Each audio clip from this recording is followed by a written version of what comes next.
우리 12월 달 되면은 성탄절이 있죠. 우리뿐만 아니라 세상의 많은 사람들이 예수님의 나심을 축하하는 날입니다. 오죽하면은 여러분 절에 가면은요. 절에도 현수막을 붙여놨습니다. 어떻게 해요? 예수님의 탄생을 축하한다고. 절에서도요. 자, 근데 예수님의 부활을 축하한다는 현수막이 절에 붙어 있는 적 다른 데 붙어 있는 거 보신 적이 있으십니까? 없습니다. 없습니다, 여러분. 왜요? 여러분, 절에도 태어남은 있습니다. 부처도 태어났고요. 마호메트도 태어났고요. 출생은 있습니다.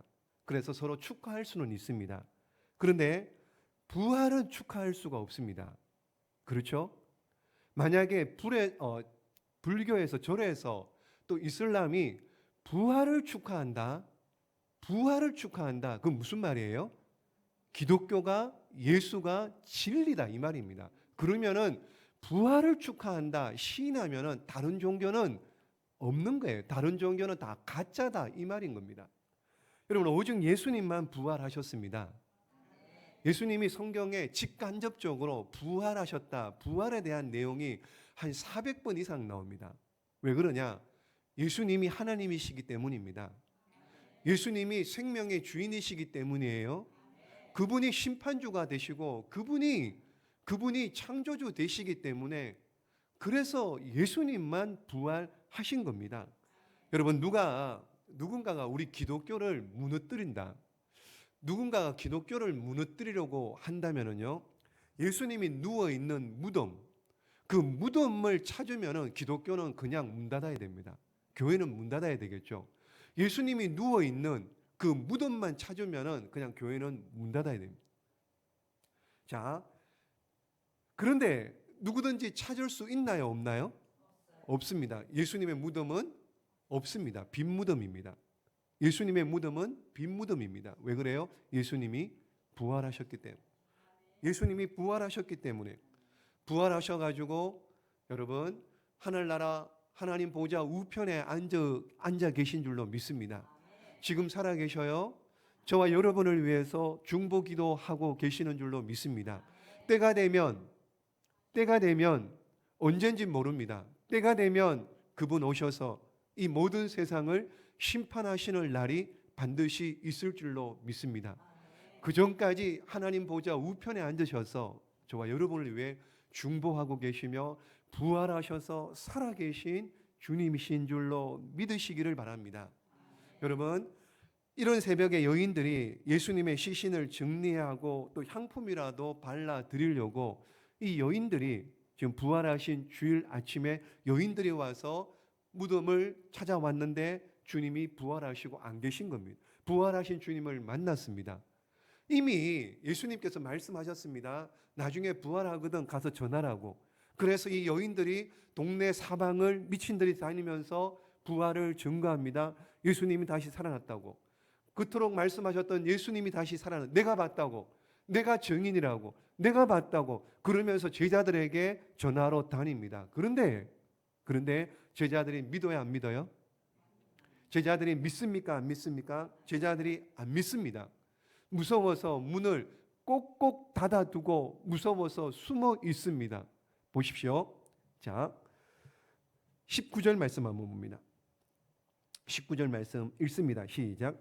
이날 곧 안식 후 첫날 저녁 때 제자들이 유대인들을 두려워하여 모인 곳에 문들을 닫았더니 예수께서 오사 가운데 서서 이르시되 너희에게 평강이 있을지어다. 아멘. 여기 보시면 문들을 닫았더니 중간에 나오죠. 문들을 닫았더니 문 하나가 아닙니다. 한 개의 문이 아니고요. 문들 복수입니다. 이 문도 닫고 대문도 닫고 다락문도 닫고 방문도 닫고 문들 특별히 마음의 문도 꼭꼭 걸어 잠그고 있었습니다. 자, 행여나 유대인들이 달려와서 자신들을 잡아갈까 싶어가지고 잡혀가면 어떻게 해요? 자신들도 십자가에 매달려서 죽을 수가 있습니다. 그래서 무서워서 꼭꼭 문들을 닫고 있었습니다. 그날 저녁에 바로 그 자리에 그 못난 제자들 꼭꼭 문을 닫고 숨어 있는 그 여인들이 예수님 부활하셨다고 전했음에도 불구하고 믿지 않는 그 제자들을 예수님께서 찾아가신 거예요. 문을 두드린 게 아닙니다. 문을 부수고 들어간 게 아닙니다. 안에서 문을 열어준 게 아니에요. 그냥 부활하신 예수님은 시간과 공간을 초월하시는 문이 있음에도 불구하고 그냥 들어가신 이런 영광스러운 부활의 모습으로 변화되어서 그 무서워 떨고 있는 제자들 앞에 서신 겁니다. 그러고는 주님께서 그 제자들 가운데 한 말씀을 하시는 겁니다. 그런데 보십시오. 이 부활하신 예수님을 만났어요. 제자들이 어땠을까요? 제자들이 믿지 않았던 제자들이 예수님 부활하신 예수님 보고 어땠을까요? 얼마나 많이 놀랬겠습니까? 여기는 안 나옵니다만은 누가복음 23장에 보시면은요. 22장 말씀에 보시면 시작. 그들이 놀라고 무서워하여 그 보는 것을 영으로 생각하는지라. 아멘. 무슨 뜻이에요? 영으로 생각하는지라 무슨 뜻이에요? 그렇죠. 귀신 정도로만 그냥 귀신이 왔나 보다 그 정도로 하얗게 질려 있는데 주님께서 한 말씀을 하십니다. 뭐라고요? 예, 그 말씀도 나오죠. 근데 19절 말씀 보십시오. 19절 마지막에 보시면은 예수께서 오사 가운데 서서 이르시되 너희에게 뭐가 있을지라고요? 평강이 있을지어다. 지금 모여있는 제자들의 모든 문제가 다 해결되었습니다. 두려움이 떠나갔습니다. 걱정 염려도 떠나갔고요. 지금 예수님을 팔았잖아요. 팔고 얼마나 창피하겠습니까? 그 예수님 얼굴을 어떻게 볼 수 있느냐 말이에요. 그런 죄책감 가운데 가득 쌓여있는 제자들에게 찾아오셔서 너희에게 평강이 있을지어다. 너희에게 평강이 있을지어다. 여러분 이렇게 말씀을 하셨어요. 그런데도 보십시오. 그런데도 의심하는 제자가 있었던 것 같아요. 그러니까는 20절 말씀 봅니다. 20절 말씀에 자 읽어봅니다. 시작. 이 말씀을 하시고 손과 옆구리를 보이시니 제자들이 주를 보고 기뻐하더라. 예, 손과 옆구리를 보여주시니까는 제자들이 보고 기뻐하죠. 자, 그러면서 예수님께서 또 한 번 더 말씀합니다. 21절 시작. 예수께서 또 이르시되 너희에게 평강이 있을지어다. 아멘. 손에 못자국을 보여주고요. 옆구리에 창자국을 보여주었습니다. 그러니까는 제자들이 어떻게 해요? 기뻐하더라 그러잖아요. 그러면서 예수님께서 또 한 말씀 하시기를 너희에게 평강이 있을지어다. 두 번째 말씀하셨죠. 이때 이 자리에 누가 없었어요. 의심 많은 도마가 이 자리에 없었던 겁니다. 못 믿겠다는 거죠. 그러니까는 예수님께서 도마가 있는 때 다시 찾아오십니다. 다시 찾아오셔가지고 보십시오. 25절 말씀 시작. 다른 제자들이 그에게 이르되 우리가 주를 보았노라 하니 도마가 이르되 내가 그의 손에 못자국을 보며 내가 그의 그 꼬리에 넣어보지 않고는 믿지 아니하겠노라 하니라. 아멘. 이 말 때문에 도마의 별명, 도마는 평생 무슨 딱지가 붙어요? 의심 많은 도마. 이렇게 본 의심 많은 도마. 그러니까는 이 의심 많은 도마에게 예수님께서 또 찾아오셔가지고 26절 말씀 봅니다. 자, 26절 말씀 또 뭐라고 말씀하십니까? 마지막에 보세요. 너희에게 평강이 있을지어다. 이렇게 세 번씩이나 평강이 있을지어다. 오늘 저와 여러분의 문제가 뭡니까? 여러분의 아픔이 뭐예요? 어려움이 무엇이 있습니까? 인생의 짐이 무엇이 있습니까? 육체적인 어려움, 경제적인 어려움, 여러분 자식들의 어려움, 관계 어려움, 사업하시는 분들은 사업과 직장의 어려움들이 있을 겁니다. 그러나 오늘 주님이 말씀하십니다. 여러분 들으십시오. 너희에게 평강이 있을지어다. 너희에게 평강이 있을지어다. 누가 하시는 말씀이에요? 예수님이 하신 말씀입니다. 주어가 예수님이에요. 누구에게 명령하나요? 누구에게요? 여러분, 누구에게 명령하느냐? 누구에게? 제자들에게 주시는 말씀인데 보십시오. 평강아 제자들에게 있으라 이 말이잖아요. 너희에게 평강이 있을지어다. 평강이 제자들 너희에게 들어가고 너희에게 있어라. 평강에게 명령을 하는 겁니다. 평강. 여러분, 천지를 창조하신 주님께서 평강에게 명령을 하시는, 평강아 들어가라, 평강아 있을지어다. 창세기 1장 1절 창세기 1장에 보시면은요, 빛이 있으라 그러니까는 어떻게 해요? 빛이 있었잖아요. 천지의 우주 만물의 창조주가 우리 주님이신 줄로 믿습니다. 여러분, 주님은 빛을 만드신 분이고요, 또 여러분 모든 것들을 창조하신 분입니다. 그러므로 평강에게도 명령하시는 분이에요. 평강아 들어가라, 평강아 있을지어다. 내가 사랑하는 제자들에게 평강아 들어가고 평강이 있을지어다, 그렇게 지금 명령하는 겁니다. 파도가 치는 갈릴리 바다에 주님께서요, 파도 보고 뭐라고요? 풍랑 보고 뭐라 그럽니까? 잔잔하라, 잔잔하라. 그러니까 어떻게 해요? 그 파도가, 풍랑이 잔잔해지게 된 겁니다. 여러분, 마찬가지로요, 평강이 있을지어다 명령한 거예요. 평강이 있을지어다 명령을 받은 평강은 우리에게 있어야 합니다. 왜요? 천지를 만드신 그 창조주 하나님의 명령입니다. 그러므로 감히 평강이 내가 가기 싫은데요, 거부할 수 없는 거예요. 평강이 우리에게 있을 줄로 믿습니다. 아니, 이미 주님의 명령대로 평강이 우리 안에 있는 거예요. 여러분 안에 평강이 있는 줄로 믿습니다. 그렇다면은 여러분, 평강이 있을지어다 명령을 하셨으니 저와 여러분 안에 평강이 있음을 믿으십시오. 평강이 있음을 믿으십시오. 여러분, 공기 좋은 데 가서요, 공기 좋은 데 가서 피톤치드 같은 거 어떻게 해요? 막 이렇게 마시면은 여러분, 공기가 우리 안에 쑥 들어가, 막 이런 느낌이 있잖아요. 느낌이 있잖아요. 보이진 않지만은 그런 느낌이 있잖아요. 막 갑자기 몸이 막 건강해지고 막 폐가 좋아지는 이런 느낌. 오봉순 권사님은 맹문동을 많이 끓여 드셔가지고 폐가 좋다고 하시는데, 어쨌든 그런 자연에 가면은 막 좋은 공기를 마시면 이렇게 건강해질 것 같은 그런 느낌이 있잖아요. 여러분, 감이 안 오세요? 밖에 나갔다가 외출을 했습니다. 외출해서 집에 들어가니까는 집이 캄캄하잖아요. 그러면 스위치를 누를 거 아니에요? 그럼 스위치를 누를 때 여러분 어떤 생각? 이 스위치까지 전기가 들어와 있을까? 내가 이거 누르면은 전기가 켜질까? 그런 생각하는 사람이 있습니까? 아직도 감이 이 동네는 없는 것 같은데요. 여러분, 아침에 일어나서 세수할 때 어디 갑니까? 화장실 가서 수도를 틀면은 어떻게 해요? 양치를 하든지 세수를 하든지 그 수도를 틀면 어떻게 해요? 이 물이 수도 꼭지까지 차 있을까? 이거 틀면은 물이 나올까? 그렇게 걱정하고 의심하는 사람이 있습니까? 마찬가지입니다, 여러분. 마찬가지예요. 주님이 우리에게 이미 평강을 명령을 하셨어요. 평강이 있을지어다라고 명령을 하신 겁니다. 믿음으로 받아들이면 돼요. 믿음으로 받으십시오. 여러분, 스위치를 켤 때 전기가 여기까지 들어와 있는지 그런 거 신경 안 써도 됩니다. 스위치 누르면은 전기가 들어와요.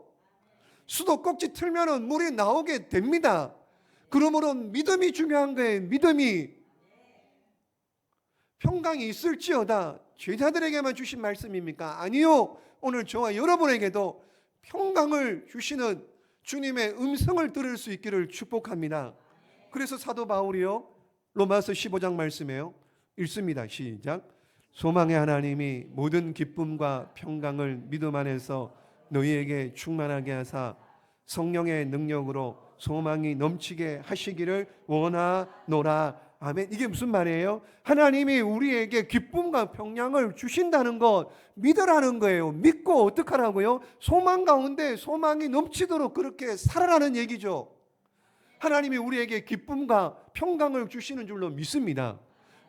그걸 저와 여러분이 받아들이면 되는 겁니다. 아멘하고 저와 여러분이 생각을 바꾸시면 되는 거예요. 여러분, 옛날에 그 아이스크림 선전하는데요, 그런 광고가 있었습니다. 무슨 광고냐면은요. 글씨가 잘 안 보이죠. 이거 빵빠레인가요? 뭔가 선전할 때요. 빵빠레가 뭐 그렇게 생긴 아이스크림 처음 나왔을 때입니다. 그러니까는 그냥 막대기에 있는 아이스크림을 먹다가 콘에 붙어 있는 그런 빵빠레 같은 콘을, 그러니까 이게 뭔지 뭐 이렇게 궁금해하고 이게 뭘까? 그러니까는 멘트가 뭐였느냐? 줘도 못 먹납니다. 줘도 못 먹나 이겁니다. 여러분, 예수님께서 부활하심으로 우리에게 평강을 주셨어요. 그럼에도 불구하고 우리가 아직도 어두움에 매여서 아직도 두려워하고 걱정하고 살아가면, 평강을 주시려고 십자가에 달려 돌아가셨는데, 평강이 있을지어다고 분명히 명령하시고 말씀하셨는데, 천지의 창조주 되신 예수님께서 평강에게 명령을 하셨는데 여전히 두려워하고 걱정 가운데 살면은 주님 보시기에 얼마나 안타깝겠느냐 말이에요. 염려하지 마시고 걱정하지 마시기를. 여러분, 주님은 우리에게 평강이 있을지어다 평강에게 명령하셨고 선포하셨기에 우리는 어떻게 해요? 그냥 받아 먹으면 됩니다. 받아 누리면 되는 겁니다. 주님이 주시는 평강은 세상이 주는 것과 다릅니다, 여러분. 더운 여름날 휴가라고 가보면 어떻게 해요? 그 휴가라고 가도 그 곳에 어떻게 해요? 뭐 완전히 거기가 뭐 천국이고 파라다이스고 그렇습니까? 아니요. 여전히 덥고요. 여전히 힘들고요. 여전히 며칠 다니면 어떻게 해요? 그냥 집에 가고 싶고요. 집 나가면 고생인 거예요. 여러분, 평강, 어디를 가면은 평강이 있겠습니까? 여러분, 어디를 가면 평강이 있겠습니까? 저 사랑의 교회 큰 한 몇만 명 모이는 그런 교회 가면은 평강이 있겠습니까? 아니면은 저 좋은 어디 가면은 평강이 있을까요? 아니면은 뭘 많이 가지고 좋은 차 타면은 우리에게 평강이 있겠습니까? 평강이 있다 한들 그게 얼마나 가겠느냐 말이에요. 안 그렇습니까? 며칠이나 가겠습니까? 좋은 차 타고 다니면 며칠은 좋겠죠. 근데 그 차 타고 다니면서 누가 와서 부딪히진 않을까? 누가 긁지는 않을까? 여러분, 그런 생각 안 들겠습니까? 좋은 집, 여러분 넓은 집 살면은 좋겠죠, 처음에는. 근데 한 주, 두 주 지나면은 그거 누가 청소하나요? 그러니까 그게 그런 평강이 있겠느냐 하면, 세상이 주는 평강이 주면 얼마나 오래 가고 얼마나 그것이 진정한 평강이냐 말이죠. 놀면 좋을 것 같습니까? 매일매일 놀면 좋을 것 같아요. 제가 예전에 웃는 분들이 계시는 거 보니까는 놀았으면 좋겠나 싶은 거. 제가 예전에 너무너무 막 이렇게 하는 일도 많고 해가지고요, 좀 쉬었으면 좋겠다 그런 생각이 들었는데 아니나 다를까 병이 걸려가지고요. 병이 들어서 한 달 이상을 누워 있었는데요. 못 있겠더라고요. 움직이는 사람이, 활동하는 사람이 한 달 정도 누워 있으니까 못 있겠더라고요. 여러분, 그런 거예요. 이 세상에 어디를 가야지 우리에게 주는 평강, 진정한 평강이 있느냐 말이에요. 주님이 그렇게 말씀하세요. 진정한 평강, 주님이 주시는 평강은, 자, 요한복음 14장 말씀 시작. 평안을 너희에게 끼치노니 곧 나의 평안을 너희에게 주노라. 내가 너희에게 주는 것은 세상이 주는 것과 같이 아니하니라. 너희는 마음에 근심하지도 말고 두려워하지도 말라. 아멘. 그러므로 마음에 근심하지도 말고 두려워하지도 말라. 내가 주는 평안은 세상이 주는 것 같지 않다. 그러므로 이제 주님 주신 이 평강을 내가 받아들이면 돼요. 믿음으로 받아들이면 됩니다. 환경은 어려워요. 건강은 안 좋습니다. 상황은 안 좋습니다. 그럼에도 불구하고 주님이 우리에게 주셨다라는 것 선포하십시오. 내 안에 평강이 있다. 내 안에 평강이 있으니 두려움은 떠나가라. 걱정은 떠나가라. 내 안에 평강, 주님이 주신 평강이 있으니 내 영혼 평안해. 내 영혼 평안해. 날마다 나는 주님 손 안에 있으니 평강하다, 평안하다 선포하며 살아갈 수 있기를 예수 그리스도의 이름으로 축복합니다. 평강의 주님 안에서만 이 평강이 주어지고 이 평강을 누릴 수가 있는 거예요. 주님 안에 있을 때야만이 이 평강을 누릴 수 있을 줄로 믿습니다. 그러면은 저와 여러분 결국에는 주님이 주시는 평강 때문에 승리하는 거예요. 요한복음 16장입니다. 시작. 이것을 너희에게 이르는 것은 너희로 내 안에 평안을 누리게 하려 함이라. 세상에서는 너희가 환난을 당하나 담대하라. 내가 세상을 이기었노라. 아멘. 우리 예수님께서 십자가에서 승리하셨습니다. 다 이루셨어요. 사탄 마귀의 그 머리를 밟아 쪼개셨습니다. 그러므로 여러분 믿음으로 선포하면 됩니다. 너희에게 평강이 있을지어다. 내게 주시는 말씀입니다. 이 말씀을 믿음으로 받아들이고 두려워하지 마시고요. 걱정하지 마시고요. 염려하지 마시고요. 여러분 날마다 담대하게 사십시오. 그래서 승리하고 주께 영광 돌리는 저와 여러분에게 평강을 주시는 그 주님이 우리와 함께 하심을 믿고 승리하시는 저와 여러분 되시기를 예수 그리스도의 이름으로 축복합니다.